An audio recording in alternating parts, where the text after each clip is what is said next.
Well, this one's going to be different. About a month ago now, I bumped into two guys who run a classic car club called ATB UK, all things Bavarian. We quickly got talking about my E46 M3 and some of the projects that they're taken on. Now the conversation quickly moved on to a car that they bought years ago and never got round to restoring. That car, a 1989 Bmw E24 635Csi.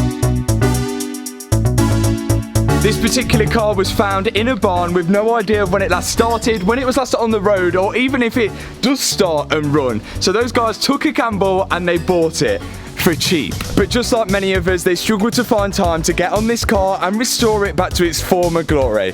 But that's when I came along.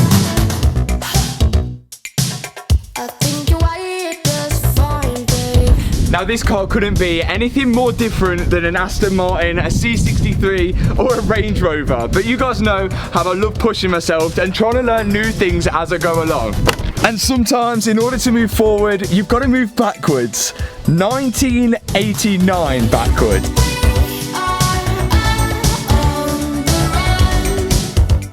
Wait, I know what you're thinking. I know what you're thinking. What about the Range Rover, the C63, the E46 M3 and the Aston Martin that you've just not finished? The Range Rover, finally, we pick it up tomorrow. And once it's back from the body shop, there's very little to do to it. The Aston Martin is already in my unit, back from the body shop. And then there's very little to do to it. The C63 goes to the body shop. The M3 goes to the body shop. And then there's very little to do to it. So one more old BMW can't harm us, right? And although for once I've finally bought a car which isn't crash damage, it still looks like this one's going to take a fair amount of work.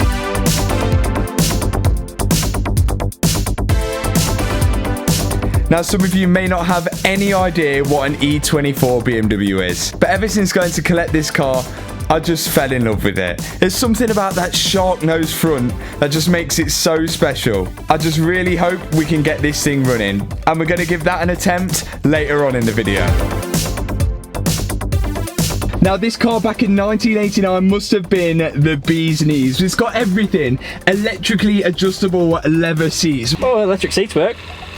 Nice. We also have electric windows, front and back, an electric sunroof. We even have air conditioning and also this automatic gearbox.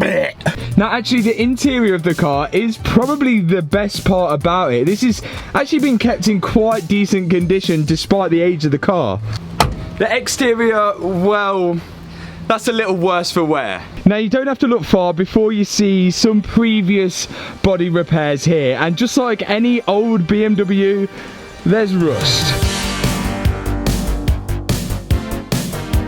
Here, here, just here, a fair amount here, inside here, behind the back wheel here, and some on the tailgate here and here. And that's just the rust that we can see. God knows what's underneath this thing.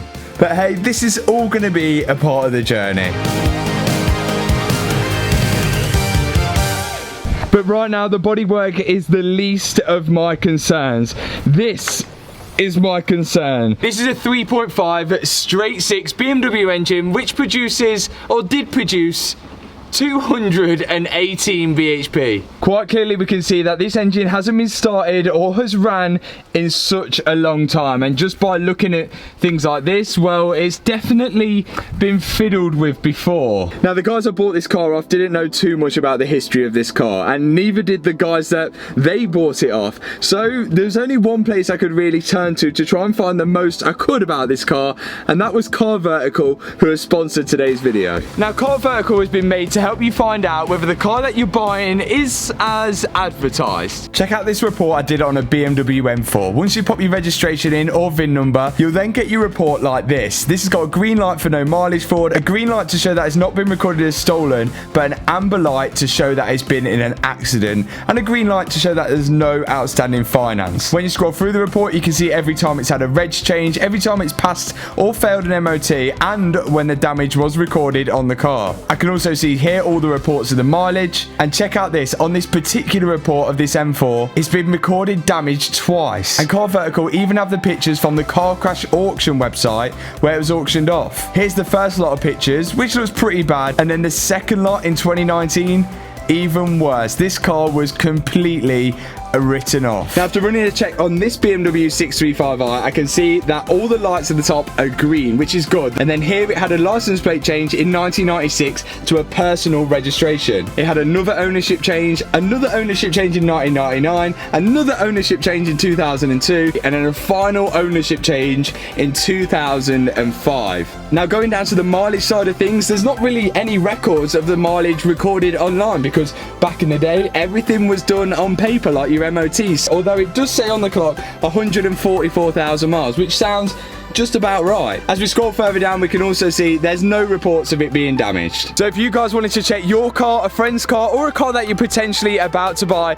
using Car Vertical, you can do by clicking the link in the description box below, and by using that link, you're going to save yourself a nice bit of cash as well. But judging from the Car Vertical report on this 635 CSI, it looks as if it last saw the road in 2005. So let's see if it can see it again in 2022. Now, I've already done a fair bit of work to get to this point right now, and still no luck. But let's rewind and show you what we have done and come back to this point. So let's go back to the start. We picked the car up, got it back to the unit. We put a fresh battery on there. The fuel tank had been completely drained, so we added some fresh fuel, and then we tried to start it. You're turning the key there, yeah?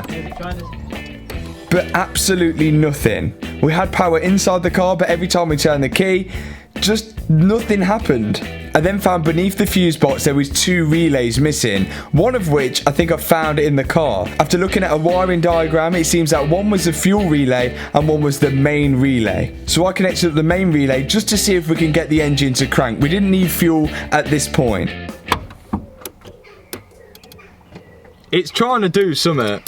We could hear something working, but no crank from the starter. It was like the car was immobilised, and the only thing that could be immobilising it was this alarm which sat just above the fuse box. We're pretty sure that this was aftermarket, so we completely got rid of the alarm and all of the wiring. We had to reconnect a lot of wires inside the car as well, which had been spliced into for the alarm. After putting a new battery in, some new fuel in, and the main relay, and getting rid of that car alarm as well, we could finally get this car to crank over.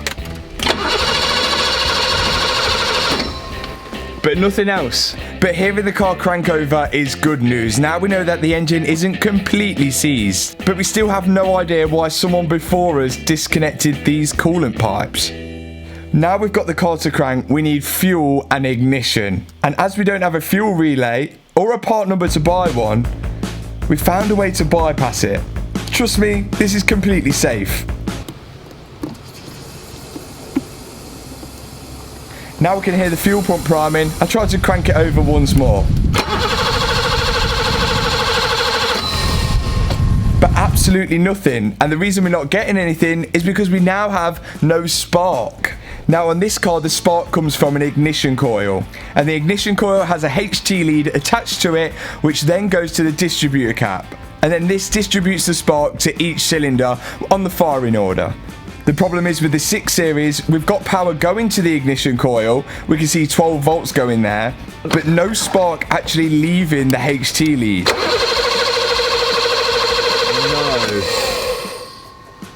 No. One more. So potentially a faulty ignition coil. So we managed to grab a spare ignition coil off an old Ford Fiesta just to see if that would work. But still the same story. Power goes to it, but nothing from it. According to our little book here, which has actually been a massive amount of help, for the ignition coil to then send a spark through the HT leads into the distributor here, it needs a signal coming from the crank sensor. The crank sensor plugs in around here, and it sits right at the front of the engine here. And this is the part where we realise why all these hoses have been removed. Now, to get the crank sensor out like this, the hoses need to be removed because the wire routes underneath them. So maybe whoever tried to get this car started before had already got to this stage. But nevertheless, I went out and bought a new crank sensor. So I'm really hoping now that this will be the answer to starting the E24 BMW. The way this should work is the crank sensor will send a signal to the ECU, and then the ECU will then send a signal to the ignition coil telling it when to shoot the spark. You can see here the crank sensor sits just on the front of the engine and works almost like an ABS sensor. Fingers crossed this works. So now with no alarm, a new battery, a new ignition core, and we even got a new HT lead and a new crank sensor, we should at least get a spark. And what we can do to test whether it's got a spark, we can pull this off and we can sort of ground it to somewhere here, and we should be able to see this HT lead sparking against the ground on the engine when we turn the key. Fingers crossed with that new crank sensor. So Hannah is going to turn the key and we're going to see whether now we have a spark from this HT lead. Yeah, turn it on.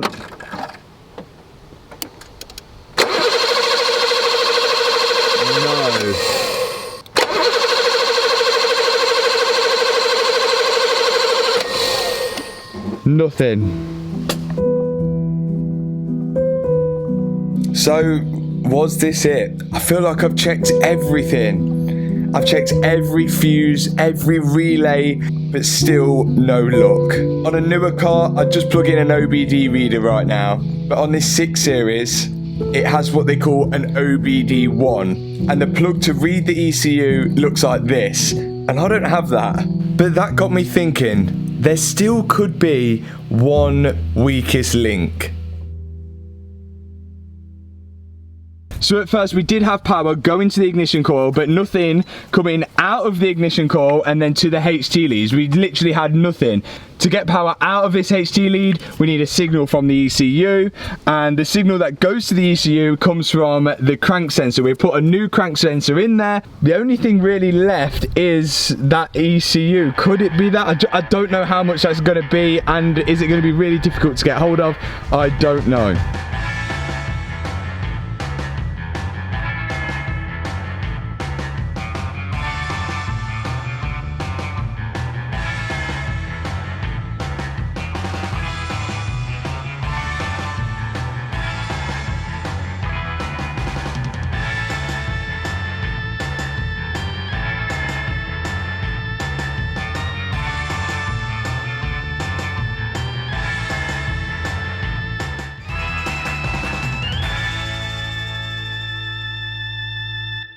Here we go, the brand new second-hand ECU for the E24. I can only hope and pray that this thing gets that started. So this is how we left things, and it is a right mess. We have the new ECU here, the old one here, and coming to think of it, after I've been waiting for this to come in the post, I was thinking, well, how can this one be faulty? Is there any way or chance that it could have got damp, or is there a reason? Could the rats have got it or something like that? But then the only thing I could think of is to do with that weird kill switch which is on the battery of this car. So check this out. So down here is the battery for the car. This side is positive and this side is negative. But on this side it has this little weird tab here which is like a kill switch for the car. When you remove that, it cuts the battery power, it stops the battery from grounding because it's on the negative side. But the only problem I could think of, and whilst I've been waiting for that ECU to come,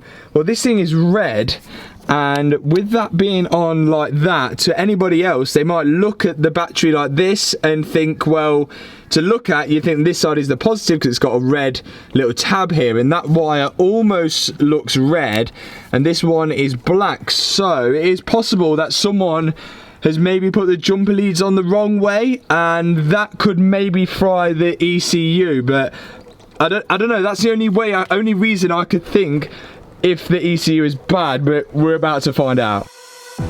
So I got on to installing the new ECU, or the brand new second-hand ECU, into the 635Csi.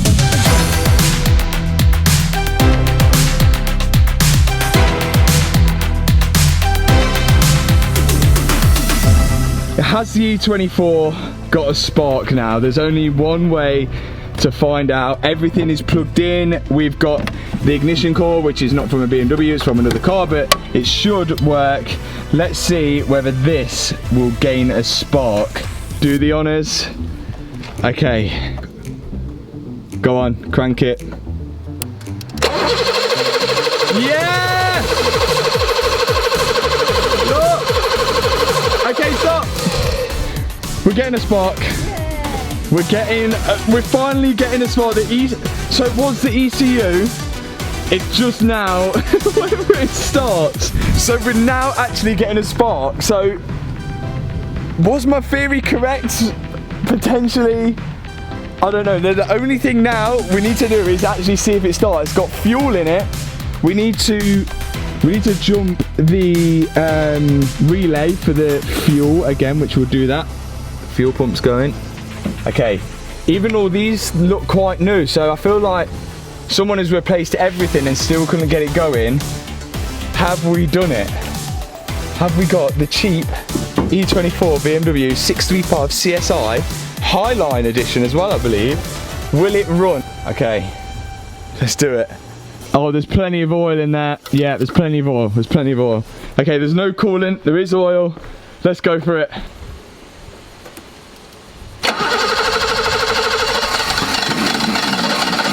Come on!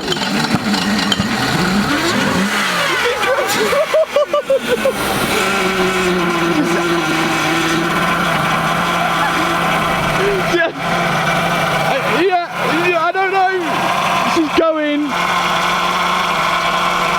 Okay, cut her off. Yes. That sound good. She stopped. Oh my god, it absolutely stinks. That sounded. The E24 is running, but it sounded bad. I think power steering fluid, which could it be in this one? Oh my god, look at that. What is it? It's like milkshaked up. Okay, so I think we're low on power steering fluid. That sounded like power. Let's fill that up, and then we'll go again. But I can't believe that was sound. The engine sounded smooth. Here we go. Halford's own power steering fluid. Here we go. Ooh. That is a big reservoir for. I hope this is power steering fluid. Oh my god. I'm not just like, but it is red though, isn't it? Here we go then. I'm starting it this time. Yeah, good, because I didn't like that. Come on.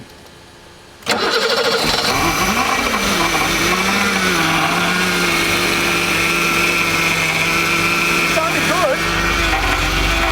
Yeah. Oh, there she goes. Yeah. Do it. How quiet is that? Smooth as hell. How quiet is that? I'm in shock. I'm actually in It's shock. literally so quiet. Yeah, that doesn't sound good. BMWs, you can't kill them. You just can't. That is so quiet. I don't know how much fuel's in it, but... Not a lot. Oh, we've got no coolant in, so we can't run its temperature. We have got on the dashboard, it's all idling fine. There is, yeah, not much fuel in there. There's a light on for the transmission. I would say we could go and drive somewhere, but the brake pedal goes all the way to the floor, so we have no brakes at all. I will see if it moves forward. Let's see. I mean, I can stop it. I've got a handbrake to stop. The handbrake works. Yeah. Yeah.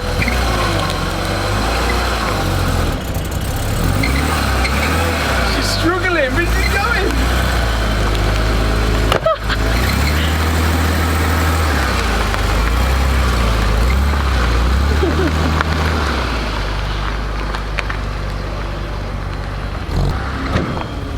Oh. Okay, reverse is a bit aggressive. Whoa! Whoa! The handbrake's good.